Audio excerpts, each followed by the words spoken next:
Hi, this is Terry with Corgi Canada. In this video, I'd like to introduce you to the Corgi A2024TI-DV-2010 tire machine. Okay, this is a conventional ring clamp tilt back style machine. It can accommodate wheel diameters from 10 to 24 inches, up to 14 inches wide, with the assembly overall diameter of 43 inches. It features a foot-operated bead breaker, which can accommodate 14-inch wide assemblies. It has an adjustable pad, which makes breaking beads on narrow tires much quicker.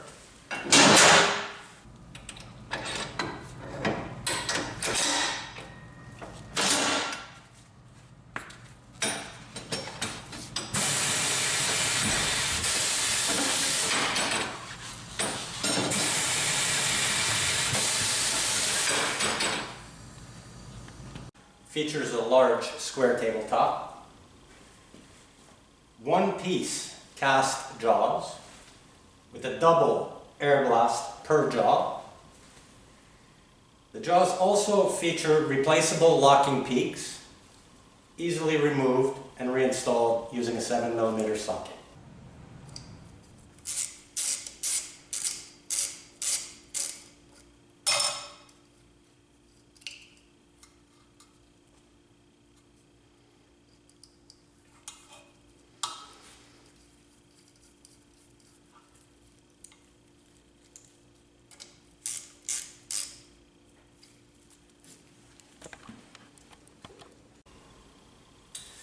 An interesting feature about our machine is a 2-speed motor, so you have a low and high speed motor, serpentine belt driven, that requires 110 volt power supply.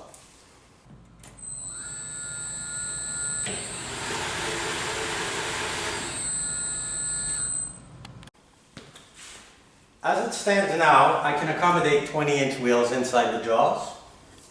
By activating this cam assembly, I've now increased external clamping to 22-inch,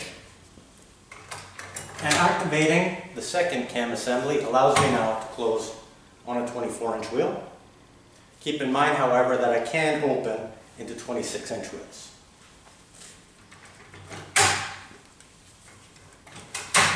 You'll notice our foot operated tilt back mount. You'll set this head directly onto a wheel, and when you press this red button, locks pneumatically and creates a gap up and away from the rim. Activating the pedal tilts the head away. The head remains set for the following wheel. This particular configuration is equipped with the SP2000 power arm, which serves 3 functions. We'll discuss that in a moment, as well as the pneumatic bead presser. So we'll continue now with more detail about how to use our 2 assist arms correctly. Now I'll show you how these 2 individual assist arms can help you. So first of all, seeing as how this is a relatively narrow assembly, kick out the bead breaker pad to make the bead breaking quicker.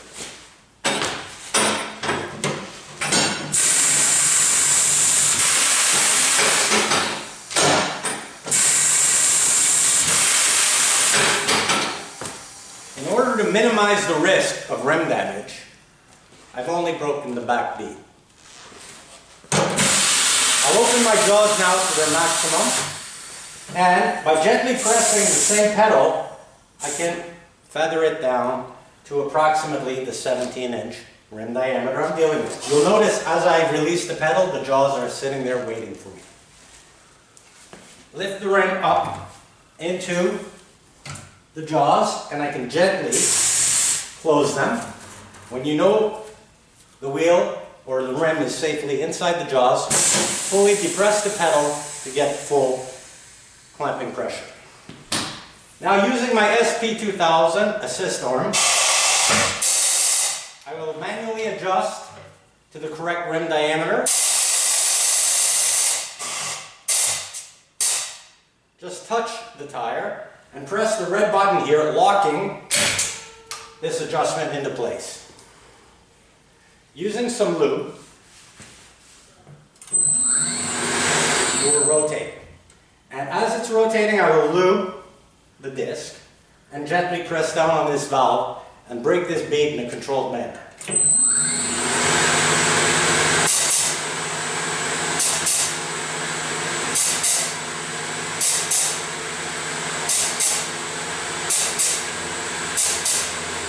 You'll notice during this phase of the operation, thanks to the fact that the arm was locked, the disc also creeps forward behind the lip of the rim.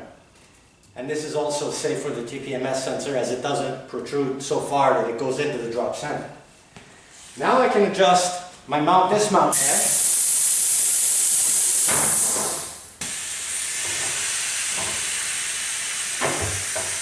Set the head directly onto the wheel and press the red button. Automatically the head jumps up and away from the rim, creating a safe gap. Assuming there were a TPMS sensor in this wheel, I would line that up with the dismount head. Thanks to my disc here, it's created a gap large enough that I can get my tire bar in. So now I'll release the disc, and I'm done with that for now. Now, in the event that this is too difficult to press into the drop center, use your bead press system and press here on the opposite side, getting the tire into the drop center. As the tire begins to come up over the head, release pressure from the bead presser and continue pulling the tire up onto the wheel or rim.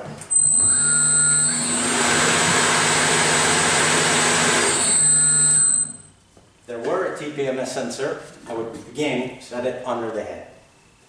Now, in the event you needed assistance to do so,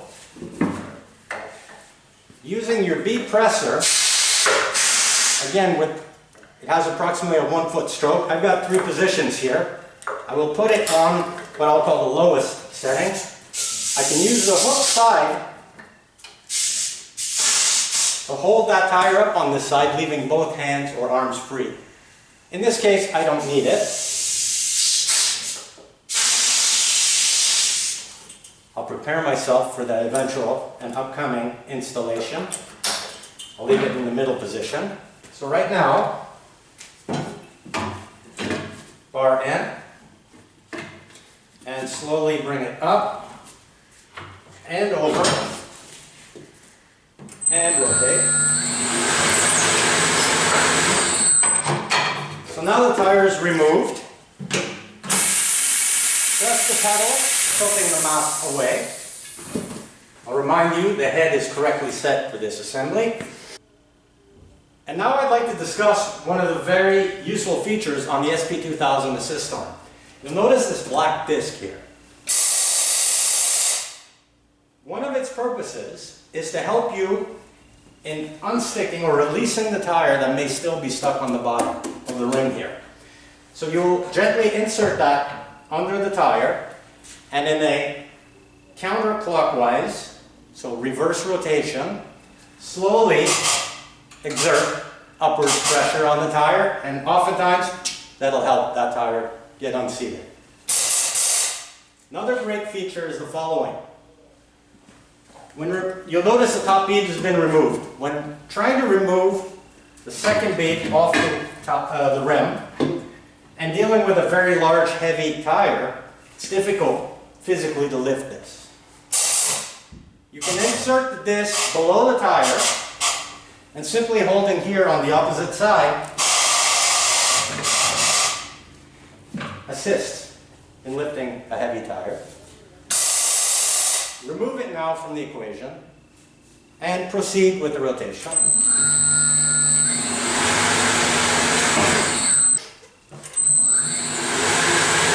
I will now put the TPMS sensor, if I have one, on the opposite side, or what I call 7 o'clock.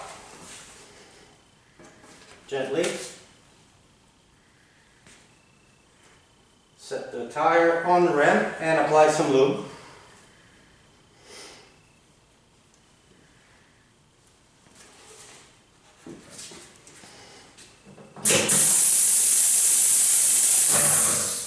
This first bead, typically very easy. If I had a sensor, I would now put it at what I call the 5 o'clock position. 12, like on a watch, 12 being under that. So remove with the sensor at 12. Remove with the sensor at 12. First bead goes on with sensor at 7. Final difficult bead goes on with sensor at 5. Now, I will use my SP2000 assist arm to very effectively direct the tire into the drop center. Once you're at the correct rim diameter and height, press the red button, locking the entire assembly into place. Now I'll also need additional assistance, so I'll bring my bead presser over, and this will maintain the tire into the drop center. And both used together are the ideal way to mount low profile, ultra high performance, and run flat tires. The benefit is you can control each of them individually. Those are the main uses of our assist arms. Now we're at the point where we need to inflate this tire. But we cannot, because the jaws are clamping the rim. And when inflating, the tire will sandwich those jaws between the rim and the tire. So what we can do, release the wheel assembly. I will close the jaws. Knowing you own these supplied accessories, you could have installed them prior to even beginning the jaws. They install on what I'll call the outside of the jaws. They have a little rubber protector, shielding the rim from those 8 locking peaks in our jaw. This here will allow me to securely hold the wheel while I inflate.